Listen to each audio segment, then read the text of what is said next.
the hidden driver of the Southwest Florida real estate market. This is Jeff Dumbrella. I'm the director of the Southwest Florida Real Estate Association and the broker of Steelbridge Realty, here to share some knowledge with you.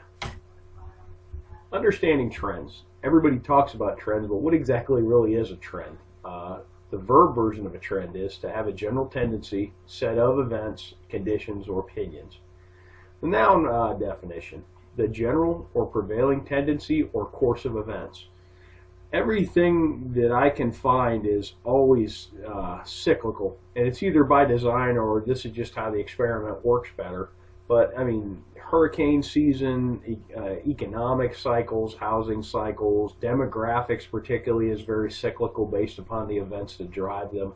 So you really need to understand the trends to understand what a market's doing and potentially where it could go.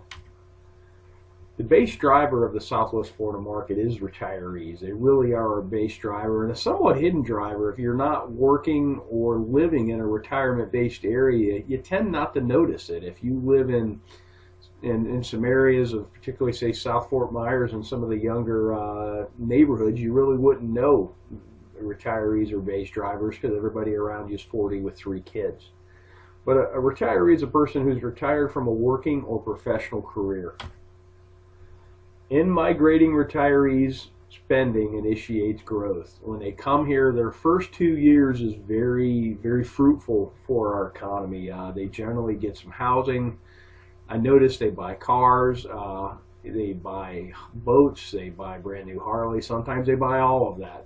Furniture. The first 2 years, there's a great study from the University of Arkansas. It's an older study, but it really showed some neat effects of, especially the first couple of years of retirees spending and how it affects the economy.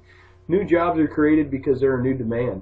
The neat part about the demand is most of the capital they bring from outside the market. So particularly if they're not working and retired, they literally just bleed money into our economy. And then some households, they build new houses. Some of them rent, some of them purchase. All of which creates jobs and income. How do you check this? Well, the U.S. Census. It's an official enumeration of population. They've been doing it for a very long time.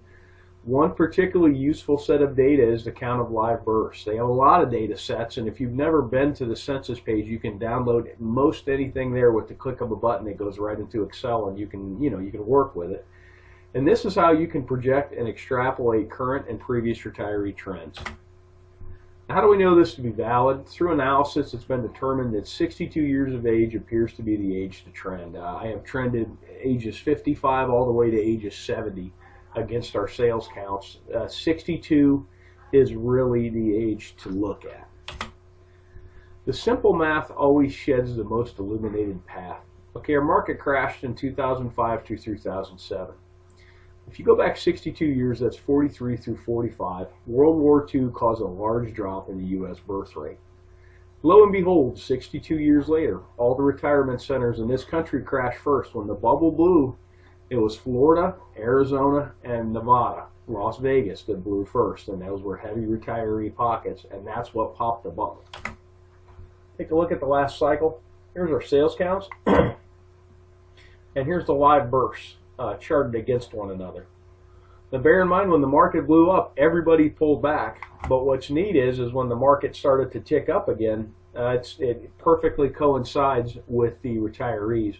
March of 2008 was the first time we had a year-over-year sales increase in sales counts, and that perfectly correlates with the beginning of the baby boomers. Notes on the last cycle. You really have to understand the last cycle initially formed out of growth from retirees and then turned into a full-blown leverage-induced mania from 2004 to 2006. So what do these trends project about 2016? Well, we're going to talk about that at Real Estate Roadmap 2016. It's going to be October the 20th, Tuesday, 5 to 7:30.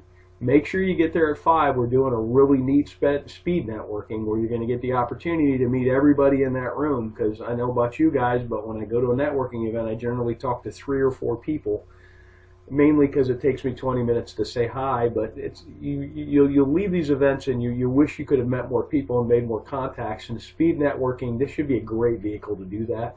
It's at the marina at Edison Ford. And there's a link to this below this video if you have any questions. Thanks for watching. I hope this information is useful to you, and make it a great day.